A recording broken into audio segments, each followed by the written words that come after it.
E começa a terceira onda. Depois da correção, disseram que tinha acabado, mas o mercado respondeu do jeito clássico. As mineradoras começam a subir mais que o ouro e isso muda o jogo. Uma questão que eu vinha debatendo aqui na Liga Lion, que eu chamo segunda onda, a segunda perna de alta do ouro. Tivemos a primeira perna de alta, que foi aquela que aconteceu em 2025 até outubro do ano passado, quando houve a primeira correção forte desse movimento de alta do ouro, né? Quando o ouro já havia rompido aí os $4.000, a gente viu um movimento que levou até o ouro abaixo de $4.000 de novo. O ouro chegou a 4.500, recuou e ali parecia que tudo tinha acabado, né? E aí houve o segundo ciclo, a segunda onda, que foi o rompimento dos 4.500, que eu vim alertando aqui que aconteceria na comunidade Liga Lion. Aliás, se você está vendo esse corte aqui no YouTube, tem um QR Code aqui na tela, faz a sua assinatura, vem para a Liga Lion para você ter acesso a esse conteúdo aqui. Isso aqui é um corte do conteúdo completo que vai para a comunidade Liga Lion, onde todos os dias eu estou falando sobre isso aqui. Então é importante que você esteja comigo na comunidade. E eu venho falando aqui sobre essa segunda perna, né, que foi até os $5.500. O ouro subiu mais de $1.000 aí. A prata, então, teve uma performance fenomenal que chamou a atenção do mercado, chegando a $120, né? Eu venho alertando esse ciclo da prata aqui há bastante tempo, né? E falei que quando acelerasse de fato a prata iria bem mais rápido que o ouro. Foi exatamente o que aconteceu e o que vai acontecer mais à frente. Nesse terceiro ciclo, o que é interessante é que as equities começam a subir. As ações mineradoras, no final desse segundo período, né, nessa segunda perna de alta, elas não estavam acompanhando o movimento do ouro e da prata. Isso gerava uma enorme frustração aqui, né? E eu vinha comentando isso. O ouro está subindo 3% e o GDX, a ETF das majors mineradoras, está subindo 1,5%, quando deveria estar subindo 9%, 10%, né? Deveria estar subindo aí muito mais, por estar bem mais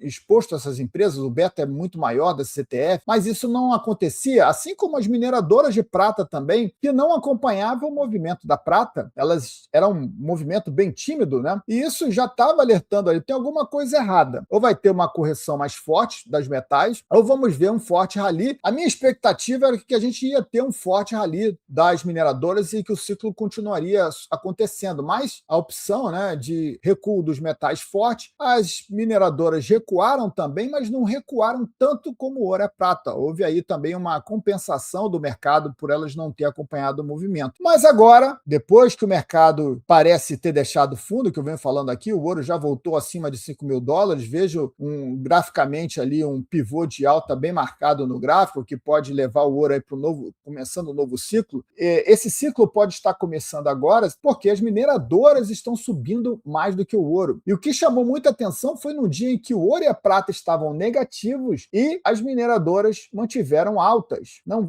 fortes altas, mas altas moderadas ali, mostrando que há nesse momento demanda por essas equities e isso começa a acontecer no início de um novo ciclo de alta, né? Primeiro sobem essas equities, as mineradoras, e depois vai o ouro, e depois do ouro, a prata, e depois da prata, na verdade, os mineradores de prata também vão antes da prata, elas já estão também ganhando essa tração. Então, estamos entrando aí no terceiro ciclo de alta, de um ciclo que ainda deve durar muitos meses e muitos anos, devido à crise inevitável do dólar americano, que nem começou, né? Aliás, ela já começou, o dólar vem perdendo força, vem renovando aí mínimas 96, 95 pontos o DXY, mas de fato a gente não tem uma crise, o que deve empurrar, né, impactar ainda mais na queda do dólar americano frente a outras moedas e valorizar ainda mais. Então, vamos ver ciclos agora de alta maiores, assim como o segundo ciclo de alta, que veio de outubro até janeiro deste ano, foi muito mais forte e rápido do que o primeiro ciclo, no começo de 2025 até outubro. Demorou mais para o ouro daquela primeira caminhada. Veio a correção, subiu muito rápido. Agora vamos ver possivelmente uma alta maior do que vimos aí nesse segundo ciclo e também de forma rápida, né? E deve se comprovar com o dólar caindo ainda mais, porque não é o ouro e a prata que estão subindo, é sim a falta de confiança no dólar, é o dólar que vai continuar caindo. E isso deve impactar ainda mais na alta desses metais. Saiu também a notícia que a China continua ampliando as reservas e reduzindo a dependência do dólar. Inclusive, o governo chinês recomendou aos bancos chineses que diminuíssem a sua exposição aos treasuries americanos. Isso é uma clara desdolarização que eu venho comentando aqui. Temos também um novo premier no Japão, né, com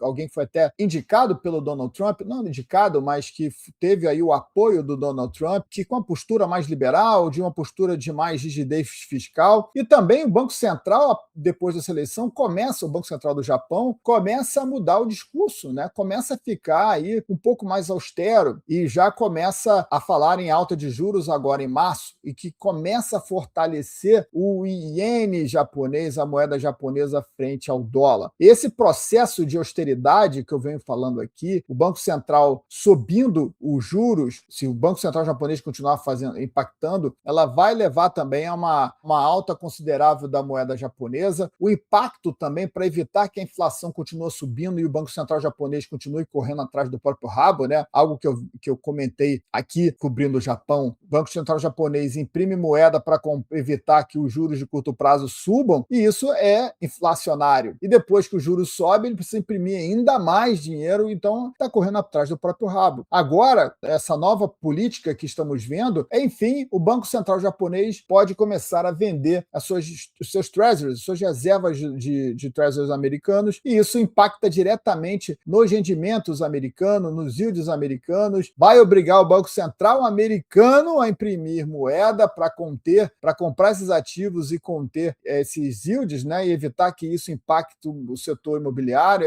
o mercado financeiro, a economia americana como um todo, e isso ainda é mais benéfico para os metais. Então, estamos vivendo aí um momento excelente para os metais, como eu sempre disse aqui, a queda era uma oportunidade. Quem achou que era uma bolha saiu, mas quem entende o ciclo já está nele, né? E também tem alguns que estão voltando. Se você quer saber como eu me posiciono nesses momentos e replicar minha carteira ao meu lado, você tem a chance na mentoria Premium. Você encontra aqui na descrição desse vídeo o link para fazer o seu cadastro, para você ser avisado quando as vagas forem abertas, para você replicar os meus investimentos, investir comigo por um ano. Uma mentoria que vem trazendo bastante resultado aí para os assinantes Premium. Eu quero que você participe dessa minha turma VIP também. Que bom que você chegou até aqui. Tasca esse like aí maroto no vídeo, compartilha esse conteúdo. Não está inscrito no canal ainda, meu amigo? Se inscreve no canal, acione o sininho da notificação para ser avisado quando os novos vídeos forem ao ar. Até a próxima! Tchau!